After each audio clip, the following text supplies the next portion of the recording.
Shalom, everyone. I trust that you're all doing very well. And we are going to continue with the little series about unity. And we're going to go back to Colossians 3:14 and speak on the bond.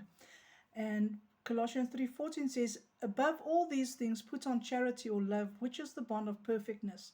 And when the Lord tells us here in Colossians 3:14 that love is the uniting principle which mentally and morally controls a joint tie of perfectness or completeness in labor and growth, it is not saying that we should allow people to walk all over us or to control us or to manipulate us. Where there is love, there will always be correction in some way, manner, or form. Without correction, we cannot become whole or complete, and neither can we grow. Now, correction forms part and parcel of growth. Just because I may be corrected at times does not mean that I am not loved. So it means that there's an area or areas wherein I may not be mature or where I may need assistance or direction in. The word bond is the Greek word sundesmos, and it is a combination of two words, which is soon, spelled as S-U-N, sounds like sun, but it's soon, and the word desmon or desmos. And I want us to stand still by both of these words today to see if there's something that we can learn from it. The Greek word soon denotes union, which means that it is speaking of being with or together. It further refers to by association, companionship, process, resemblance, possession, instrumentality, addition, beside, and with.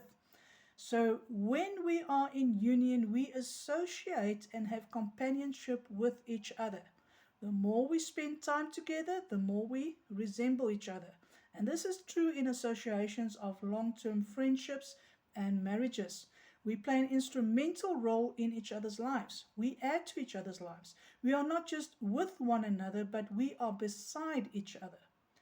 There's a protectiveness, in other words, which kicks in when someone says or does something that comes against the person who we are in union with. When someone's heart is not in union with another person, they will not have an issue to say or do things which come against that person. Now, I don't know if you realized, but we cannot be with one another or together where at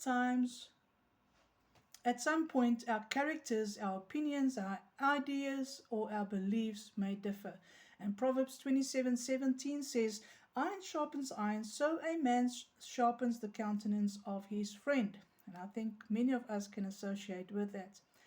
To be or to become unified takes a process. It takes building trust. It takes getting to know one another, all the likes and all the dislikes of each other.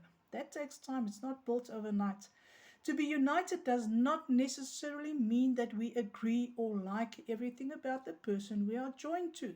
But there's just that one thing, and sometimes a bit more than one, which cause us to respect the person and stand by them no matter what.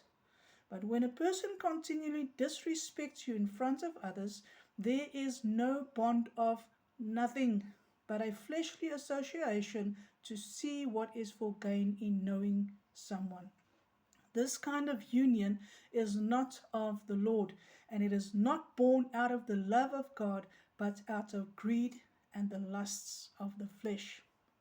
When people are in union, they not only add to one another's lives, but they stand beside each other, ready and on guard to protect. The second Greek word is desmon or desmos. Not sure whether I'm pronouncing it correctly, but let it just lay where it falls. And it refers to a band, which is referring to a ligament of the body or a shackle of a prisoner. Figuratively, it is referring to an impediment or a disability. In other words, something which is in bonds, chains, and it also speaks of a string. Therefore, this part of the full word is telling us that when we are not in bonds or chains of love or joined together as with a string of love, then the association, the companionship, and the resemblance becomes a shackle, and you will find that you have become a prisoner of association. The relationship or association then does not build you up, but it tears you down. It does not protect you, but it is out to destroy you.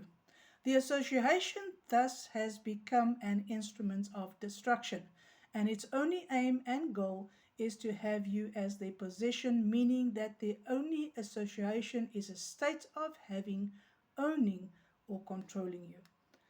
Now, it is important that we make sure that the bond that binds us is the love of God, which makes space for mistakes. But it also opens up an opportunity for grace to repent and change where we are wrong. Where the bond of love is not present, division is in control. And when division reigns, it works separation among brethren.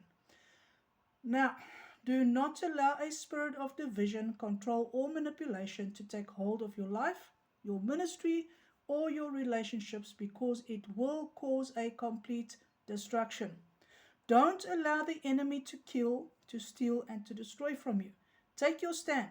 Rise up and take control over every spirit that rises up against the bond of love in your life. Division will separate you from others, and it will separate you from the calling God has sent you out to accomplish. Shalom.